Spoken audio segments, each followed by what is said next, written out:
later. Okay, here we go. You should be able to see it. We are holding Chumash 2 days behind. As I always say the last few days, it's not an issue because we're going to catch up because we read this Torah portion 2 weeks in a row. I do need to see 3 people on the screen in order to teach the class. So, yeah. Okay, so yesterday we had a tremendous drama in the Chumash. As it was the first day, right after the fire came down from heaven and Aaron brought the sacrifices. We learned that Aaron's 2 sons went and made a fire they weren't allowed to make. They went into the holy, I believe into the Oyel Moed, maybe even to the Holy of Holies, and they brought a frying pan and put on a fire and put on spices, and it was illegal. They weren't allowed to do it. Why it was illegal, that was a whole conversation for yesterday's class. You got to go to the YouTube channel and see yesterday's class. But the bottom line is, on the day that the high priest, maybe his height, the greatest day in his life, his first day serving as the acting Kohen Gadol, and it brings all the sacrifices, and a fire literally comes out from heaven. And it's very clear that Hashem is happy with the whole building, the shul that they built. On the happiest day of his life, perhaps is also the saddest day in his life. And his 2 sons die for bringing an illegal fire. They touched the 3rd rail, right? You don't play games with the 3rd rail. They touched the 3rd rail, and now it's a problem, and they die. So the question is, what's supposed to take him last? And there's kind of a conflict of interest here. Or there's a conflict here because God forbid, if somebody loses a child, that's the saddest day of their life. 2 children, imagine the person loses 2 children that were acting Kohanim at the time, and they were in the service, and they pass away. And what it's called in halacha, in Jewish law, it's called an oinen. An oinen is the time period. God forbid, if somebody loses a close relative, there's a time period until the funeral takes place. That's as soon as the person passes away, before they even get to bury the person. That I believe that's called a state of oinen. That's like a very serious time. There's questions if you even need to daven it during that time, whatever. There's a lot of halachas. And you don't even like comfort the person. He's literally standing there with the dead body, and they haven't buried the loved one yet. Now, normally in Jewish law, you'd be exempt, and also there could be a question if you're allowed to serve, and you even possibly not allowed to serve in the temple. A kohen who's in that state of oinen would not be allowed to serve. But on the other hand, these people were just anointed. They're literally on the first day of service. They're literally bringing godliness into the temple, into the Beis Hamikdash. And what do? Do they serve and bring the sacrifice and do everything that they need to do, or not? What are they supposed to do? So we learned yesterday that Moses told Aaron, I'm sorry, you and your sons are not allowed to mourn. You cannot let your hair grow long, which normally mourners do. You cannot rip your clothes, which normally mourners do. They rip kriya, they do during Shiva, right? During mourning, we rip our clothes. Cannot do those stuff. You're not allowed to do those stuff because you're anointed and you're the guy on the job. And this is the day we brought Hashem down's presence to the world. And you have to finish and you have to eat the sacrifices that were brought. So they never even had a chance, it seems, to eat the sacrifices that they brought. And boom, and these 2 guys just died in between. So they waited. They had the cousins come in, remove the dead bodies. And now, boom, you got to go back to service. The show goes on. You cannot stop. So that's what we have here. And we have an interesting Rashi, which I'll discuss in a minute. Let's continue verse 12. So Moses tells his brother Aaron, and the 2 remaining sons, he lost 2 of his sons. He has 2 other sons that are in service. Their names are Elazar and Isamar. Nadav and Avihu died, and Elazar and Isamar are still here. He tells them, he says, listen, go and take the meal offering. There was a flour. Remember, we learned one of the kinds of offerings is something made out of flour, representing all our grains, that Hashem should bless them. You brought that sacrifice, and now you got to eat it. You got to finish and eat it. Misha Hashem, the remainder for the fire of Hashem. Remember, some of it was put on the altar, a scoopful was put on the altar, but the rest, the kohen need to eat. I'm sorry, you have to, show goes on. Even though you just lost your kids, and you lost your brother, you got to finish eating the thing. Okay, we're going to, someone just texted me. We're going to also mention for success for Aryeh Ben,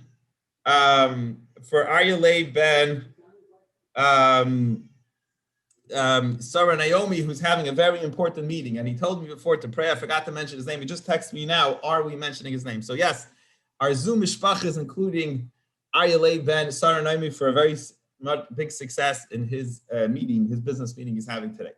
Okay, so anyway, continuing right along. So he says like this. So he says, take the, you got to eat it. Sorry. Oh, you got, you sacrificed a scoopful one of the temple. You now have to eat it. I know that you just lost your brother. You just lost a child. You have to, the show moves on. Eat the matzos. And where do you need to eat it? You have to eat it in the courtyard of the Mishkan, of the tabernacle, not the outer courtyard. You can't even eat it outside. You got to eat it right where it needs to be. You're mourning. You just lost somebody. You didn't even get a chance to bury him yet. We just pulled him out of the room. You have to stay where you are in your job in the temple courtyard and finish eating the matzahs there. Because these are very high level sacrifices, which is called kodesh hakadosh. Remember, we learned some sacrifices you could eat anywhere in Jerusalem, and some you have to eat on the Temple Mount. These matzahs, the flour that was brought, has to be eaten on the Temple Mount in the days of the Mishkan, in the courtyard. I know you lost family, but you have to do it. Rashi shares something very interesting here, which a question was asked of me yesterday. I didn't remember where I knew it from, and this is the Rashi which we're learning today. He says, the verse describes that Moses tells Aaron, you and your two remaining sons. And he shares something very interesting, which I shared yesterday. This is how I knew it from today's Rashi. And Rashi says that really Aaron was supposed to lose all of his children. All of the children were supposed to die. Imagine that. A father had a bunch of kids. He had 4 sons. All of the 4 sons, God forbid, were supposed to die, perhaps on this day. His whole family was supposed to be wiped out. Where do we see it? When Aaron helped the Jewish people make the golden calf, although in his heart, he really was, in his heart of hearts, Aaron, the high priest, really was not involved, did not want to make Aaron did not want to do it, right? Aaron really did not want to make the golden calf, but he did it to stall. But the fact is, he ended up being part of the actual making of the golden calf. And it says that God got angry at Aaron. That's the verse. If you look in Devarim, we're going to get to the 5th book of the Torah, and it'll say that Hashem got angry at Adam. And it says, La Hashmida, he wanted to completely wipe him out. And Hashmida, Rashi brings down that it means that a person, not just should he die, but his children should die. Literally wipe the person's family out. And Moses started davening to God and says, God, listen, Aaron didn't do it on purpose. It wasn't deliberate. He didn't intend. He wanted to stall. And Moses was able, Rashi tells us, to save half the family, half of the children. He had 4 sons. He said, God said, listen, I'm still going to have to punish it, but only half the family. Now, by the way, the commentaries ask an interesting question. Since when we learn in the Torah elsewhere that children don't die for the sins of their father? Why are these kids dying for the sins of the father? The Talmud, I think we learned this somewhere else, that maybe when the kids are young, they do die for the parents' sins. Children can die, but these were already past 13. They were already mature boys. They were serving in the Mishkan. They weren't little kids anymore. And he says that the children died. The commentary I saw today says the children died because of their own sin, but they would have been protected by their father's great holiness. But the problem was their father's great holiness couldn't protect them because their father themselves sinned with the golden calf. So because of that, their father's protection was only able to help half the family, and 2 children passed away. But anyway, this is really an outcome of the sin of the golden calf. For further discussion on this, you want to listen to yesterday's class, which had a long discussion on this. But anyway, that's the Rashi in today's Chumash. So back to our verses.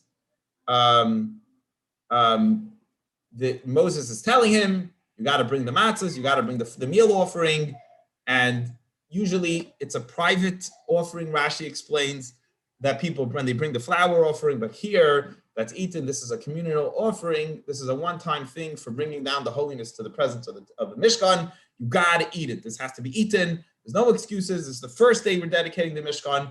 Doesn't matter what state you're in, you must eat these matzahs. Everything must follow procedure. This is the most important day for dedicating the Mishkan, and everything must be done correct. And in this case, it's eating the matzahs. Verse 13.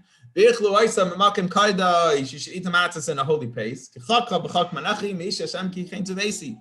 This is the Kohen's job. The Kohen's job is to eat, right? How does he make up the sins of the Jewish people and so on? He must eat. The Kohen has to eat the sacrifices. So part of the the whole sacrifice procedure is a little bit of the meal offering goes on the altar to Hashem, and the rest needs to be eaten. So get to work, continue eating. I'm sorry that you're mourning, but you must the barbecue must go on. Then also there was other pieces of meat that had to be eaten. Remember, because we're learning about certain sacrifices, the kohanim get a piece. What piece do they get? They get the breast of the meat of the animal, and they get the thigh, the back thigh of the animal, that piece of the leg. You have to eat that in a holy place. You, your sons and your daughters. This is the rule. That's how it works. When a peace offering is brought, it brings peace to the world, and it also gives a peace to everyone. And the kohanim, the owners get most of the animal. The altar gets a little bit of the innards and fats, but the kohen gets the breast and the leg, and that has to be eaten by the kohen. Get to work. I'm sorry, you have to have this barbecue. You must continue on. And that's the rule. Now, just a little bit about this rule that it belongs to the kohen. Again, I keep on going back to it. There's two kinds of sacrifices. There's holy of holies, and then there's just the regular holy ones. If it's the holy of holies, like a sin offering, only male kohanim are allowed to eat it. And they're only allowed to eat it right next to the temple, right in the courtyard. The barbecue has to take place over there. However, if it's the lower level of sacrifices, which is like the peace offering, that can be eaten. The men can come home and give their women a part of that meat. So it's not the holy of holies, it's just the regular holies, and it has to be eaten in a holy way, but they're able to share it with the girls in the family too. And they don't have to eat it in the courtyard of the temple. They can eat it anywhere. They can bring it home, eat it in their backyard. If you live in Jerusalem, anywhere in Jerusalem, it can be eaten. But you must continue, even though you're mourning, it must be done, this job.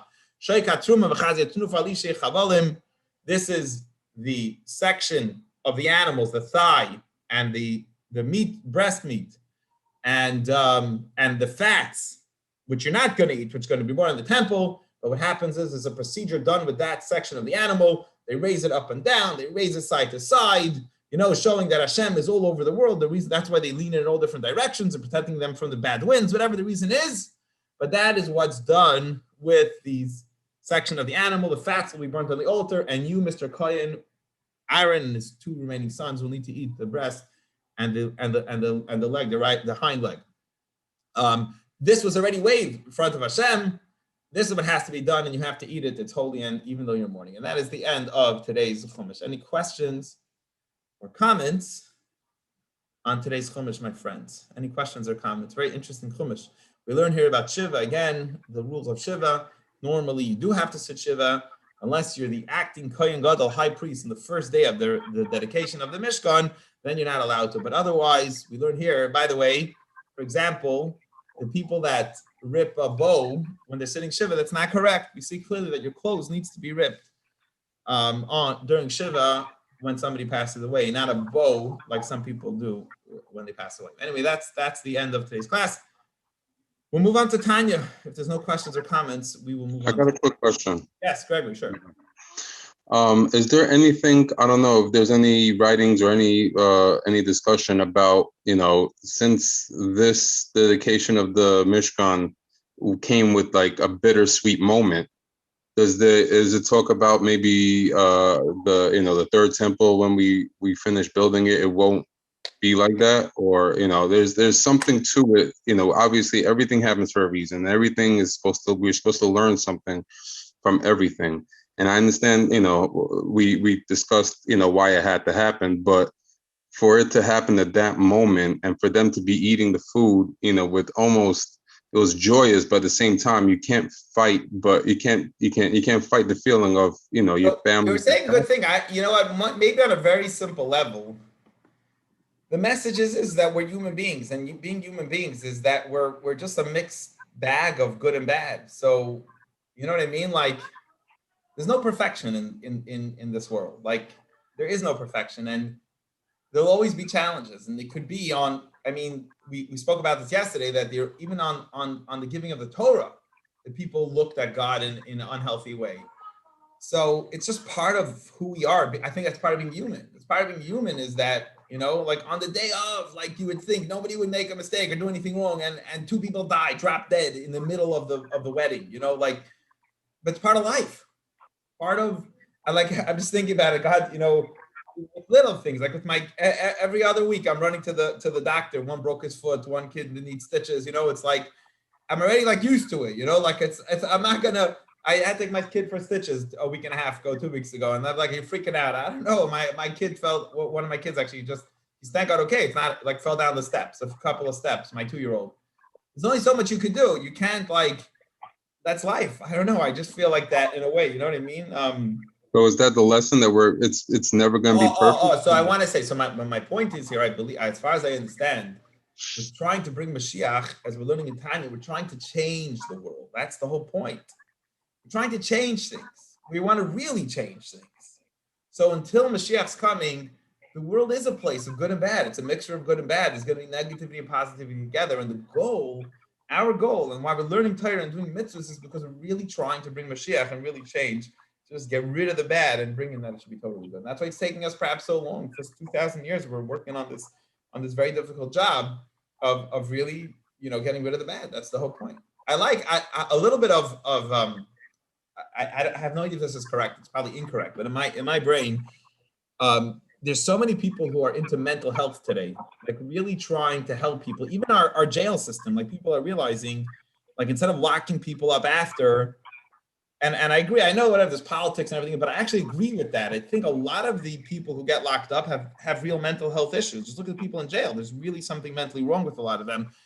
And if we could figure out a solve or medicine or whatever it is, get people to be healthier mentally or go to therapists, psychologists, mental health professionals, maybe we could really help people from the inside to really become, healthier people. So I like that. I'm saying I think in our DNA, it used to be a stigma, like, oh, you have mental health, don't talk about it, just keep on dealing with it. We're really trying to change people from inside out. I feel like that's part of the coming of Mashiach, to really change things so people could really connect in a very holy and special way. That's a little bit of, to me, I feel that like with the coming of Mashiach, that might be a little bit of what's going on in our world. Anyway, that is you agree? Anybody with me on this? Anybody agree with me on this idea?